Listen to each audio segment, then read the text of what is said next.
Sirni barnoota duraanii hoo maaliif jijjiirame? Jijjiiramuu maaliif feesise? Sirni barnootaa maaliif jijjiiramoo jennee biyyi kamuu sirna barnootaa hin jijjiira biyyi tokko. Sirni barnootaa kana akka jijjiirtan hoo yoomirraa eegaltan? Jijjiiramni sirna barnoota kanaa waggaa 5 dura kan yaadame. Keenya sin eegaa mirga saba biraatis kan eegu ta'a jechaadha. Har'a dhimma sirna barnootaa haarawaa kan jedhamu irratti Dr. Tolaa Bariisooti wajjin gaaffiif deebii qabna. Hordoftoonni keenya kabajamoo Dr. Tolaa Bariisoo ministeera barnoota Oromiyaadhaa wajjin tooftii gaarii isiniin jenna. Dr. Tolaa namicha keenya kabajanii gara istuudiyoo Gadaa Oroodhaa baga nagaan dhuftan isiniin jenna. Isinis qophii kanatti naaf fedhuu keessaniif galatoomaa jechuun barbaada. Sirni barnoota haarawaan kan jedhamu kana akka hawaasaaf ifa ta'uuf sirna barnoota haarawaa jechuun maali Dr. Tolaa? Sirna barnootaa yoo jennu ida'ama muuxannoowwanii dandeettii ogummaa fi beekumsaa ida'ama kanaa jechuu keenya. Sirni barnoota duraanii hoo maaliif jijjiirame? Jijjiiramuu maaliif feesise?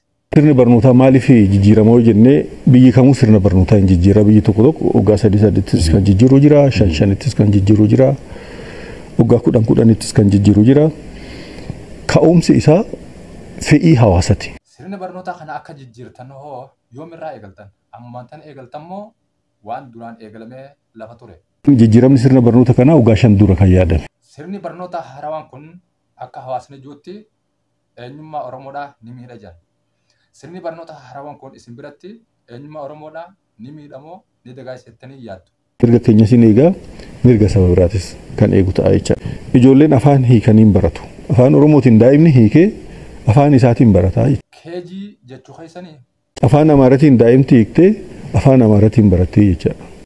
Kanaafuu kun mirga ijoolleellee kan eegu jechaadha. Mirga keenya sin eegaa mirga saba biraatis kan eegu ta'a jechaadha.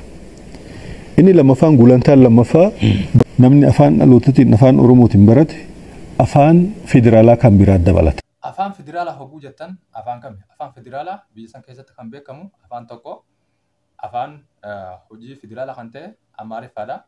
Afaan federaalaa kan jettan kun haminni mee ifa nuuf godhaa? Afaan federaalaa kan jennu yeroo ammaa kana afaan 5 afaan Oromoo, afaan Amaaraa, afaan Sumaalee, afaan Affaar, afaan Tigraay akka ta'e imaammata barnootaa imaammata keessatti bahee jira. Sirni kun wayii irrisamoo wayii guuta jettanii yaaddu isin akka yaada keessanitti fakkeenyaaf amma hawaasni akka jirutti sirni barnoota haaranii ammaan tana beekuuni akkuma tampeellaa garagaraa haasuu kana hawaasni akka sodaatutti waan irrisuu irra baay'ata waan bu'aarra rakkina irra baay'ata janii yaadu. Isin mee sirni kun waan gaariif keessaa qaba jettammoo hamaa qaba jettanii yaaddu? Sirni barnootaa haaraan dhufe kun aadaa irratti ta'ee saayinsii irratti ta'ee qunnamtii hawaasa addunyaa ta'ee naannolee jidduutti ta'ee dabalee cimsee kan dhufe malee wanni inni hir'isu tokko illee hin jiru. Yoon ifa rakkoo fide ta'e akkuma hawaasni jirutti rakkina kanaaf eenyutti gaafatama? Isinoo rakkina kanaan fide jettanii yaaddu moo rakkina fidu jettanii yaaddu? Akka rakkoo hin horanne of eeggannoo guddatu taasifamee jechaadha. Itti aansinee kitaaba qopheessutti gallee kitaabni hunduu qophaa'ee amma yeroo kana xumuramee jira. Kitaabni sun keessumattuu qajeelchi barsiisaa amma manneen barnootaa qaqqabee jira. Kitaaboleen immoo xumuramanii weebsaayitii irra keenyee jirra. Weebsaayitii biiroo barnootaa, telegiraamii biiroo barnootaa irra keenyee jirra. Kitaabni duraaniitu waliin gahu.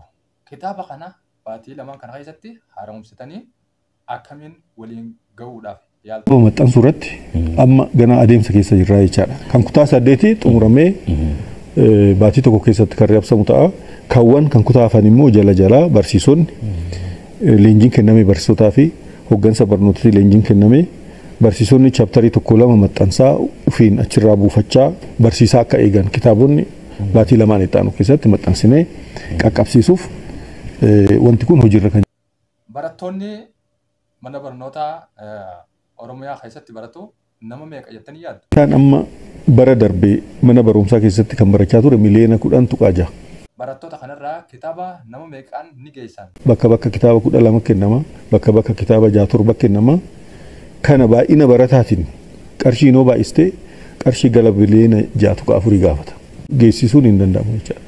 Dr. Tolaa barattoota akkamiitii ta'etan. Inni tokkoffaa barataa waa'ee nyaata isaa yaadne. Waa'ee dhimma barnootaa irratti Dr. Tolaa Bariisootii wajjin gaaffiif deebii gaggeessine har'aaf asirra raawwata. Waa'ee barnootaa irratti kutaa biraatiin hamma walitti deebinutti nagayaan nuuf tura.